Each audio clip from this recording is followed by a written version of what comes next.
अस्सलाम वालेकुम brothers and sisters, welcome back to my channel. मैं पाकिस्तान से हूँ और कॉनस्टोगा कॉलेज में यहाँ पे मास्टर्स स्टूडेंट हूँ। मैं जनवरी इनटेक से पाकिस्तान से कनाडा आई थी और इस टाइम मेरा एक सेमेस्टर कंप्लीट हो चुका है और सेकंड सेमेस्टर इंशाल्लाह इसी मंथ स्टार्ट होगा। तो आजकल लॉकडाउन की वजह से घर पे ही ऑनलाइन स्टडीज़ का चल रहा है स्केड्यूल और अभी तो फर्स्ट सेमेस्टर भी मैंने मिड टर्म दिया था कॉलेज में। उसके बाद फाइनल मैंने ऑनलाइन ही दिया और आज मैं फिर वॉक पे निकली थी। आजकल वेदर थोड़ा ख़राब हो जाता है, कभी ठीक हो जाता है, तो जब ठीक होता है तो बाहर निकलते हैं। अभी तक स्नो हो रही है यहाँ पे, हल्के हल्के स्नो स्टॉर्म आ रहे हैं, लेकिन इतना हालांकि ये जो टोरंटो सिटी है या टोरंटो के इर्द गिर्द ग्लूफ है, किचनर है, इन सिटीज़ में तो स्नो पड़ती भी बहुत कम है, लेकिन फिर भी अभी तक मई है और मई में अभी तक हल्के हल्के स्नो स्टॉर्म आते हैं।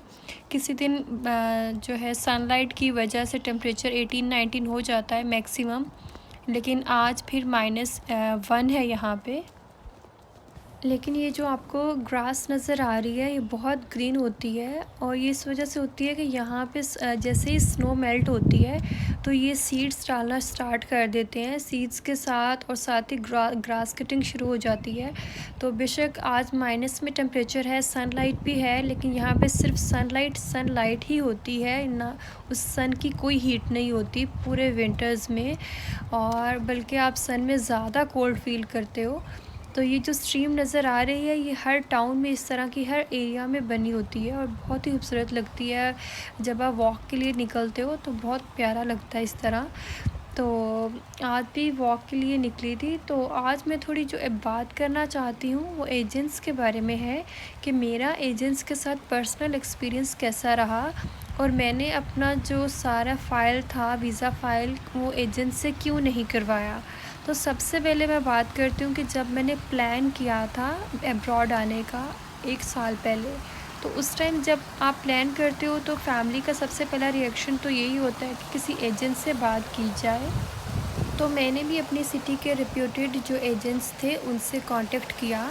उनसे मैंने कनाडा की बात की तो उन्होंने कहा कि हम कनाडा का करते ही नहीं है, क्योंकि हम आपको कनाडा का सजेस्ट नहीं करेंगे, आप अपनी जो है कंट्री चेंज कर लें, हम यूके का आपको लगवा देते हैं, यूएसए का, ऑस्ट्रेलिया का, लेकिन कनाडा नहीं, क्योंकि कनाडा में आपको जो है एक अच्छी रेप्यूटेड यूनिवर्सिटी से आपने अगर मास्टर्स या अपनी प्रीवियस एजुकेशन की हो और आपका CGPA 3.4 हो और आपके पास बैंक स्टेटमेंट जो है वो काफ़ी ज़्यादा होनी चाहिए और काफ़ी पुरानी होनी चाहिए, तो फिर ही अगर आपकी ट्रैवल हिस्ट्री भी है तो फिर ही आपका वीज़ा लगता है, अदरवाइज़ आपका कनाडा का वीज़ा नहीं लगता। तो उन्होंने तो साफ मुझे जो है ना इनकार कर दिया। उसके बाद मैं दूसरे एजेंट्स के पास गई और उन्होंने मुझे कहा कि हम आपको यूके का ऑफ़र लेटर निकलवा के देते हैं, जो कि मैंने स्किप किया वो भी। मैंने कहा यूके अच्छा ऑप्शन नहीं है।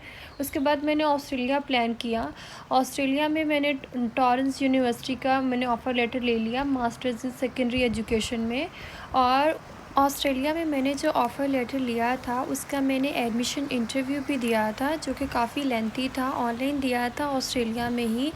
इसी जिस तरह वीज़ा इंटरव्यू होता है इसी तरह सेम होता है, उसमें सेम क्वेश्चनिंग ही की जाती है। इंशाल्लाह मैं कभी शेयर करूँगी।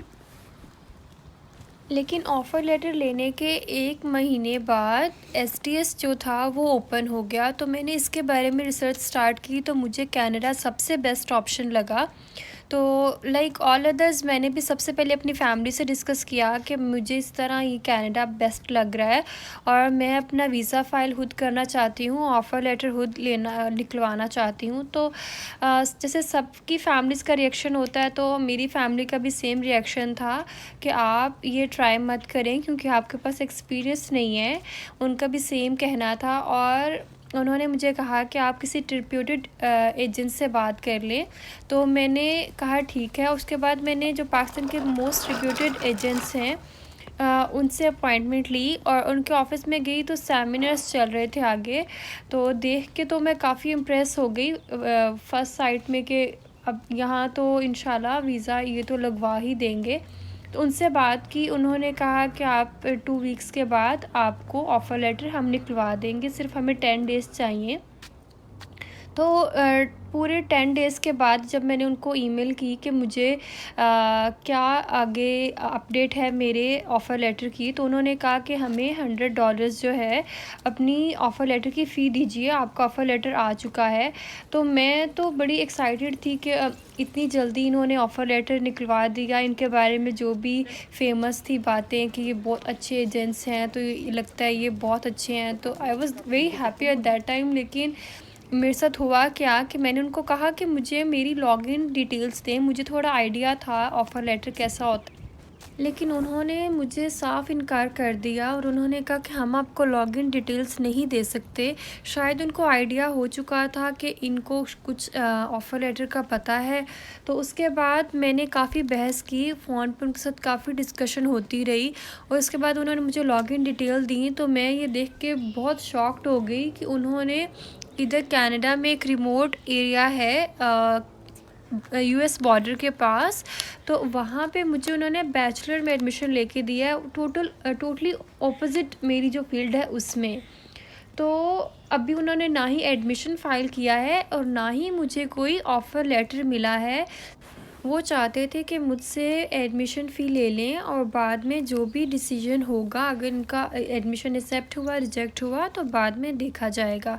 असल में एजेंट्स को 10 से 15% कमीशन मिलता है और जो ऑफ़र लेटर वो निकलवा के देते हैं वो इनको फ्री में मिलते हैं। ये ऑफ़र लेटर की फ़ीस सिर्फ अपने कस्टमर से लेते हैं, इनको देनी नहीं पड़ती, क्योंकि ये इनका यहाँ पे कॉन्ट्रैक्ट होता है कि आप कस्टमर्स ज़्यादा से ज़्यादा लेके आएँ। ये यहाँ पे स्टूडेंट्स को कस्टमर्स ही बोलते हैं, ये जो यहाँ के एजेंट्स हैं। और साथ ही इनको जो कमीशन के लिए हैवी कमीशन मिलता है। अगर और ज़्यादा से ज़्यादा इनकी कोशिश ये होती है कि एक्सपेंसिव यूनिवर्सिटीज़ में एडमिशन करवा के दिया जाए ताकि इनको ज़्यादा कमीशन मिले।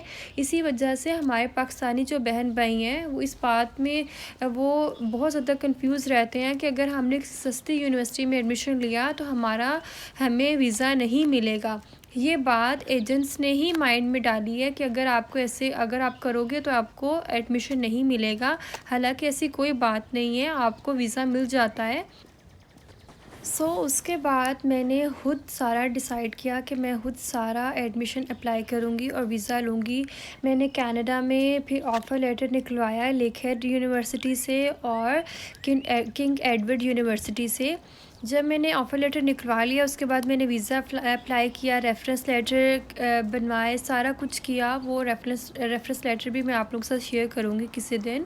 लेकिन उसके बाद मेरे जो लोकल सिटी के एजेंट थे उनको किसी ने बताया कि आपके वो जो कस्टमर थे उनका इस तरह वीज़ा लग चुका है, वो कनाडा के लिए एसटीएस के थ्रू।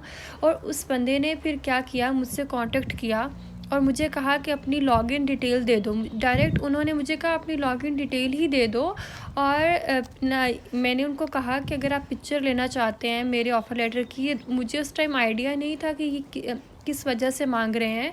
फिर मुझे फैमिली ने बताया कि ये लोगों को ट्रैप करने के लिए कि हाँ, हमने सबसे पहले इस बंदी का कनाडा के लिए वीज़ा लगवाया है एसटीएस के थ्रू, वो अपने ऑफ़िस में लगाएंगे और फिर लोगों को ट्रैप करेंगे। तो इसलिए वो आपसे लॉगिन आईडी मांग रहे हैं और आपसे आपका ऑफ़र लेटर मांग रहे हैं। मैंने दोनों ही उनको नहीं दिया था। तो मुझे उस टाइम बड़ा दुख हुआ था कि ये लोग खुद करते कुछ नहीं है और फिर बस कमीशन लेने के लिए लोगों को इतना मैनिपुलेट करते हैं ये लोग। उसके बाद जब मैं यहाँ आई लेकहेड यूनिवर्सिटी में, तो जब मेरा ट्रांसफ़र का प्लान बना तो मेरी फ़ैमिली ने ही कांटेक्ट किया था यहाँ पे जो लोकल एजेंट्स थे कैनेडियन बेस्ड। तो यहाँ पे फिर उन्होंने बताया कि यहाँ पे भी जो एजेंट्स हैं उन्होंने अच्छा खासा अपना एक बिज़नेस क्रिएट किया हुआ है, तो आपको हम फ्री ऑफ़र लेटर लेके देंगे, उनका ये कहना होता है, ताकि उनको ज़्यादा से ज़्यादा कमीशन मिले।